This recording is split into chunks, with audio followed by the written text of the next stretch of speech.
चर्चित मेडिकेयर, जहां रेंट पर और खरीदने के लिए मिलते हैं संपूर्ण मेडिकल इक्विपमेंट्स, साथ ही आईसीयू केयर और बुजुर्गों की सेवा घर पर करने के लिए एक्सपर्ट नर्सिंग स्टाफ भी, मेडिकल ऑक्सीजन सिलेंडर भी उपलब्ध। चर्चित मेडिकेयर 24 घंटे आपकी सेवा में। व्यापारी महासंघ की ओर से दरगाह बाजार पे हमने ख्वाजा गरीब नवाज साहब के यहाँ अर्जी लगाई सरकार को शुद्ध बुद्धि देने की। क्यों? और हमने एक ही मांग करी है, सारे धार्मिक स्थल खोले जाएं, क्योंकि ये गुरुद्वारे चाहे चर्च हो, चाहे मंदिर हो, चाहे मस्जिद हो, सबको खोले जाए। व्यापारी 1.5 साल से लगभग आर्थिक मंदी से जूझ रहा है। व्यापारियों की स्थिति इतनी ख़राब हो चुकी है। हमने सरकार से मांग करी है, आप जबकि शराब की दुकानें खुली है तो मंदिर, मस्जिद, गुरुद्वारे, चर्च बंद क्यों है? या तो उनको भी बंद करा जाए।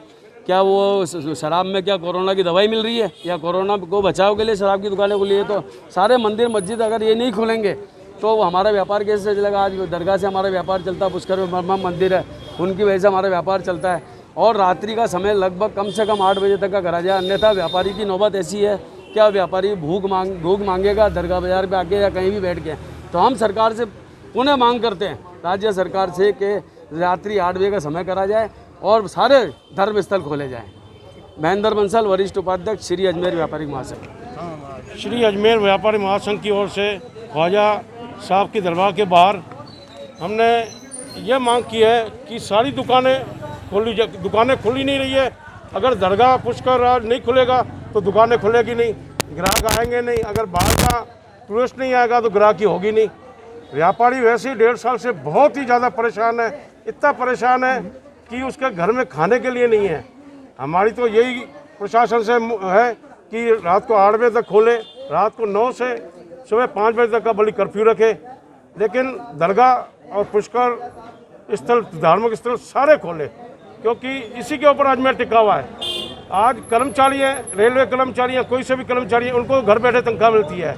दुकानदार कमाएगा, दुकान खोलेगा जब भी तो कमाएगा। दुकानें ही नहीं खुलेगी तो कहाँ से कमाएगा? बिजली के बिल तो देने पड़ते हैं, टैक्स देनी पड़ती है, नौकरों को तनख्वाह देनी पड़ती है। हमारी तो यही गुजारिश है सरकार से कि कम से कम धर्मस्थल खोलें।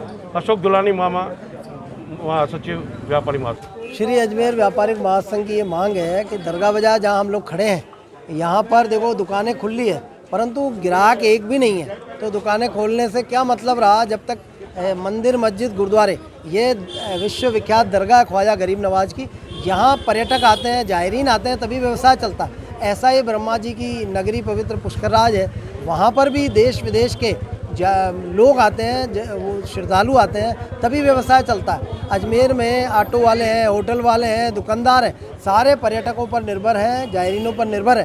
तो यह नहीं खुलने से व्यवसाय नहीं हो रहा है। हमारी ये सरकार से मांग है कि रात्रिकालीन कर्फ्यू भले देर रात्रि का लगाया जाए, और जो गर्मी का मौसम है, रात्रि 8 बजे तक तो अंधेरा होता है, तो 8-9 बजे तक तो दुकान व्यवसाय करने दिया जाए, क्योंकि दिन में भीड़ नहीं निकलती है, लोग बाग नहीं निकलते हैं। और यह व्यवसाय के पहले ही 1.5 साल से लगभग लोग, व्यापारी परेशान है। बच्चों की फीस है, स्कूल की फीस है, दुकानों के किराए हैं, किसी ने कर्जा ले रखा है, किसी को दुकानदार को माल का पैसा देना है, बहुत सारी समस्या है। इस सब को जूझने के लिए व्यापारी आज यहाँ सब इकट्ठे हुए हैं, और हमने ख्वाजा साहब की दरगाह में अर्जी लगाई है कि समस्त सरकार को सद्बुद्धि दे और ये जल्दी से जल्दी समस्त धार्मिक स्थलों को खोला जाए। रमेश तालवानी, महासचिव, श्री अजमेर व्यापारी।